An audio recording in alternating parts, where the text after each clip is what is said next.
All right, so today we're diving into something that might sound a little, well, dry at first glance. The French workforce.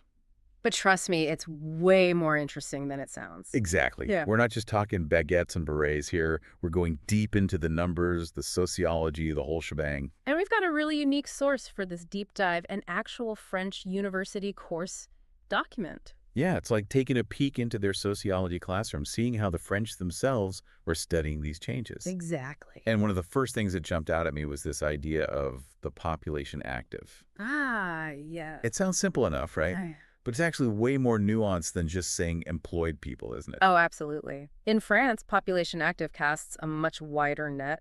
It's really about anyone actively participating in the job market, contributing to the economy in some way. So we're not just talking your classic 9 to 5ers. Nope. We're also talking freelancers, independent contractors, even that Uber driver zipping you around Paris. It's all part of the picture. It's like everyone's got a role to play, no matter how traditional or, non-traditional their job might be. Exactly. Speaking of which, the document also dives into this distinction between being salaried and independent. And some of their examples are fascinating. Oh, yeah, for sure. They used doctors and artisans as prime examples of those considered independent within the French system, which I thought was interesting. Yeah, it's like they have a system for everything. They do. They really do. But, and this is important, even within that independent category, there's a huge spectrum. Like you're saying a self-employed artisan isn't viewed the same way as, say, an Uber driver? Exactly. Different income levels, social status, even how the government views your profession, it's not as black and white as it might seem. Right, right. It's all about the nuances, I guess. Exactly. Now, here's a stat that really caught my eye. The document talks about the shrinking gender gap in the workforce. In 2000, only 64% of women were part of the population active. Fast forward to now, and it's over 70%. Wow, that's a pretty big jump. Right, so clearly more women are entering the workforce, which on the surface seems like a good thing, right? Oh, absolutely. It's progress for sure. Yeah. But it also raises some important questions like what types of jobs are these women taking on? And is there true equality within those roles? Right, are they climbing to positions of leadership at the same rate as men? Are they getting paid equally for equal work? Exactly. More women in the workforce doesn't automatically equal equality. There's still a lot to unpack there. Totally. Now let's talk about this whole PCS thing, because it sounds like the French have a secret decoder ring for their society. The PCS? Yeah, professions, a category socio-professional. Ah, yes, professions and socio-professional categories. It's basically a way to categorize people that goes beyond just what their job title is. So it's not just, are you a baker? It's, are you the baker who went to that fancy baking school or the self-taught prodigy or... Ooh, I get it. It's about understanding those subtle differences within each profession. Exactly, and how those differences play into your place in French society. Like, a high-powered executive and a university professor might have very different jobs on paper, but the PCS recognizes them both as belonging to a group with similar levels of education, influence, and, let's be honest, earning potential. Okay, so it's getting really granular here. Yeah. So break it down for me. What are these categories? All right, so at the very top level, you've got 6 main groups. You've got your agricultures, your farmers. Okay, the folks who keep us fed. Then you've got the artisans, commerçants, et chefs d'entreprise. That's a mouthful, but it basically covers artisans, shopkeepers, and entrepreneurs. So the folks who make stuff and the folks who sell stuff. Got it. What's next? Next up, we have the cadres, often translated as managers, but it's more nuanced than that. This category covers a range of high-level professions that require specialized knowledge. Think of them as the folks driving innovation, making the big decisions. The big wigs. Essentially. Then we've got the professions intermediaries, think middle management, skilled technical jobs. Gotcha. After that, you have the employees, your administrative and service workers, and then lastly, there's the ouvrier, your blue-collar and manual laborers. So far, so good. But there's one thing that's throwing me for a loop. In a system that's all about defining and categorizing, they have a group called indeterminate. Indeterminate. Indeterminate. What does that even mean in this context? It's like the opposite of categorized. That's the million-euro question.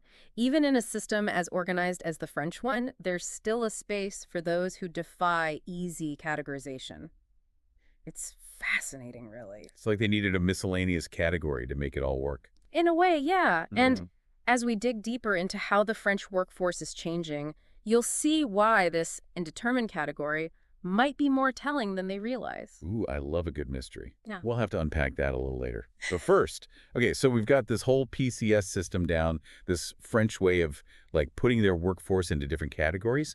But let's actually talk about how things are changing within those categories, because that's where it gets, really interesting. Right. Yeah. Like one of the biggest trends the document highlights is this rise of the cadres. Yeah. And if we remember, it's not just like being a manager, right? It's about being part of this like highly educated, specialized group of professionals. They're kind of the ones like increasingly calling the shots. Yeah, they're the ones with the fancy degrees. Exactly. And according to this document, their numbers are like growing in France, which makes you wonder, like, why? What's driving this whole trend? Well, the document actually links it directly to rising education levels. Like in a lot of countries, France has seen a huge increase in people, going for those higher education degrees. Makes sense. More people with those fancy diplomas, more people entering the workforce ready to snag those cadre positions, right? Yeah. It's almost like France is becoming even more reliant on this like highly educated workforce, which then makes you wonder about those who don't necessarily fit that mold, right? Right. Yeah, totally. And you're right. The document actually brings up another trend that's happening kind of at the same time, a shrinking of what they call the categories populaires. Okay, if I'm remembering correctly, we're basically talking about the working class here, right? Exactly. Blue collar workers, manual laborers, the folks who traditionally have kept a lot of industries running. Right, yeah. The essential workers. Exactly. Mm. And what's so striking is just the rate at which these jobs are declining. And not just in France, this is like a global thing. For decades, these were the jobs that kind of kept society moving, and now they're disappearing. It's kind of scary when you think about it. It really is. Think about the impact that has not just on like those individual workers, but on, entire communities. It's a domino effect. Exactly. It makes you think, like, are we headed toward a future where everyone needs a PhD just to, like, get their foot in the door? Like, what happens to those who don't follow that path, who, maybe excel in skilled trades or don't have the means or even the desire for, like, years of higher education? That's the big question, and that's what makes this whole conversation so important. The future of work is about more than just the rise of the cadres. It's about like making sure that there are still viable paths for those who don't fit that mold. For sure, because we need those folks too. Absolutely. We can't all be the ones calling the shots, right? Yeah, exactly. We need the doers too. It's like we're seeing this societal shift happening right in front of our eyes. On one hand, the cadres are rising, representing this whole knowledge-based economy. But then on the other hand, the working class, those essential workers we were talking about, they're like facing this uncertain future. Yeah, and it's a complex issue. There's no easy answer, but I think by understanding those different factors at play, at least we can start to have those important conversations about like how to create a future that actually is equitable and accessible for everyone. Right, for sure. Right. And speaking of complex issues, can we circle back to this whole Uberization thing? Apparently this is a term like the French are using now too. It's like officially gone global. It has. It really has. It just speaks to how this new way of working, this whole gig economy, it's infiltrating even a country like France. And they're known for having, strong worker protections. Right, exactly. It really challenges the traditional boundaries of what we even consider work. Which makes you wonder, how does the gig economy even fit into their structured PCS system? Right. Where do Uber drivers and freelancers fall within these like neat and tidy categories? That is the million-dollar question. And it highlights like this fundamental tension that we're seeing between these traditional systems of classification and like the changing nature of work itself. It's like trying to fit a square peg in a round hole. Trying to categorize these like fluid, independent gigs within this system that seems so like designed for more traditional employment. Yeah, and it's a tension we're seeing play out in real time, and it'll be really interesting to see how France adapts its systems, if at all, to accommodate this new reality. Yeah, for sure. So we've talked about a lot of like numbers and categories when it comes to the French workforce. Yeah. But like you said, these aren't just like abstract concepts, right? These represent real people's lives.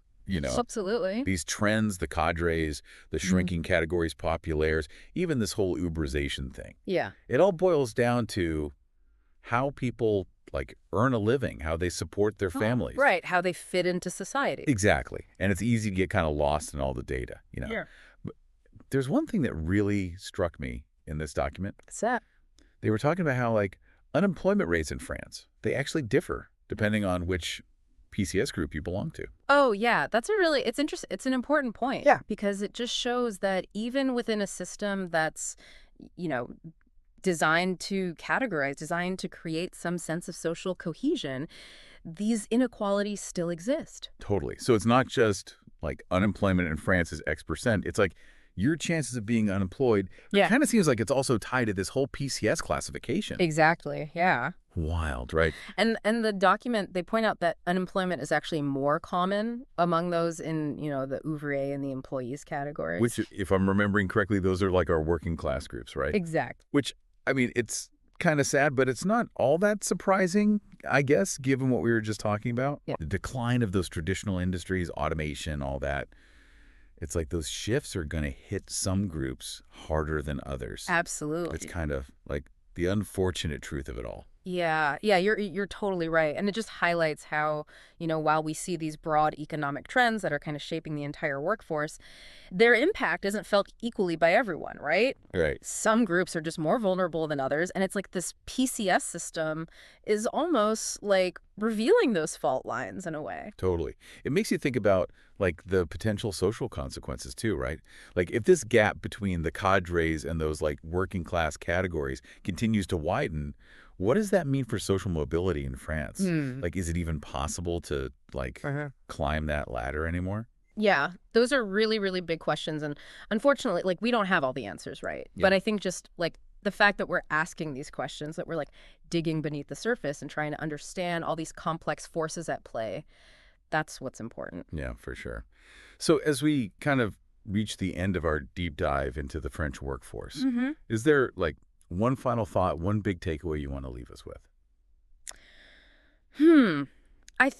I think if this deep dive has taught us anything, it's that even a country like France, right, with their history of worker protections, social welfare, all that, they're still grappling with these like massive changes to their workforce. Yeah. And if their system, which seems like it's designed for a certain level of, stability, if their system is being challenged in this way, it makes you wonder, like, what does that mean for the rest of us? Right. What does it mean for the future of work globally? These are big questions we all need to be thinking about. It is a huge question, one that I don't think is going away anytime soon. Not at all. And it's a conversation like we all need to be having, right? So to our listener out there, thank you so much for joining us on this deep dive. We hope it's given you some new things to think about when it comes to, the future of work, not just in France, but globally. Absolutely. And maybe it's even inspired you to take a closer look at what's going on in your own corner of the world. Yeah, definitely. All right, until next time, keep asking those tough questions and keep diving deep.